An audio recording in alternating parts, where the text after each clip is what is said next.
आज की ताजा खबर में जिन 3 बड़ी खबरों पर हमारी नजर रहेगी उनमें मोदी काबीना की पहली मीटिंग है जहां कुछ बड़े फैसले लिए जा सकते हैं। इसके अलावा हम बात करेंगे मुंबई में खुदकुशी करने वाली डॉक्टर पायल के केस की। आज पायल तड़वी केस की समाअत है। आज रमजान का आखिरी जुमा भी है।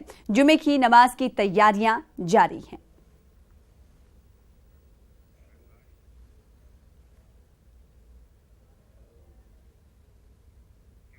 जम्मू कश्मीर में शोपिया के द्रागढ़ इलाके में आज सुबह मिलिटेंटों और सिक्योरिटी फोर्सेस के बीच इनकाउंटर शुरू हुआ। इनकाउंटर में एक मिलिटेंट के मारे जाने की खबर है जिसकी अभी सरकारी तौर पर तस्दीक होना बाकी है। द्रागढ़ सुगन इलाके में 2 से 3 मिलिटेंटों के छुपे होने की मुसद्दिका इत्तला मिलने पर 44 राष्ट्रीय राइफल्स, एसओजी और सीआरपीएफ ने इलाके को घेर लिया। मिलिटेंट एक सेब के बाग में छुपे हुए हैं। इलाके में हिफाजती दस्तों की मजीद टुकड़ियों को भी रवाना कर दिया गया है।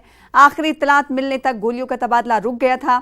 द्रागढ़ इलाके के मेवा बागात की तलाशी अभी भी जारी है। खबर यह है कि लोगों और सिक्योरिटी दस्तों के बीच इनकाउंटर के मकाम के नजदीक झड़पें भी हुई हैं, हो रही हैं। मुश्तइल हुजूम को मुंतशिर करने के लिए आंसू गैस का इस्तेमाल भी किया जा रहा है। पुलिस फोर्सेस पर पथराव भी किया जा रहा है। फिलहाल जिला शोपिया में इंटरनेट खिदमात को बंद कर दिया गया है। तो इस वक्त की बड़ी खबर आपको बता रहे हैं शोपिया में इनकाउंटर के हवाले से और मेवा बागात की तलाशी जारी है। बिलाल मजीद अपडेट के साथ हमारे नुमाइंदे जुड़ चुके हैं शोपिया से। बिलाल बताइएगा इस वक्त क्या गोलियों की आवाज लगातार सुनाई दे रही है और सिचुएशन क्या कुछ है इलाके में?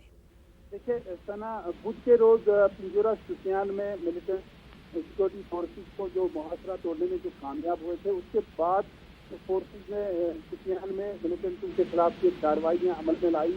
तो उसी के तहत आज सुबह 4 बजे के करीब सिक्योरिटी फोर्सेस को ये इत्तला मिली थी जो द्रागढ़ इलाका है यहाँ के मेवा बागात में जो मेवा बागात में मिलिटेंट छुपे हैं। उसके बाद यहाँ पर मुहासरा करके तलाशी कार्रवाई शुरू की गई थी। इस दौरान गोलियों का तबादला काफी देर तक जारी रहा। गोलियों के तबादले में अवलीन जो गोलियों का तबादला हुआ तो उसमें एक जो फौज का एहलकार है वो जख्मी हुआ है। तो अभी तक जो यही कहा जाता है जो मिलिटेंट है, जो मारा गया मिलिटेंट है, उसकी लाश अभी तक बरामद नहीं हुई है।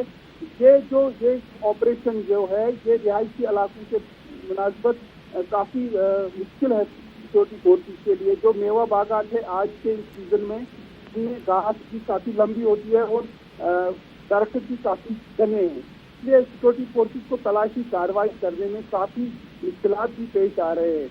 इसके बावजूद जो पूरा जो इलाका है उसमें फोर्सेस ने मुहासरा जो है वो बढ़ा दिया है।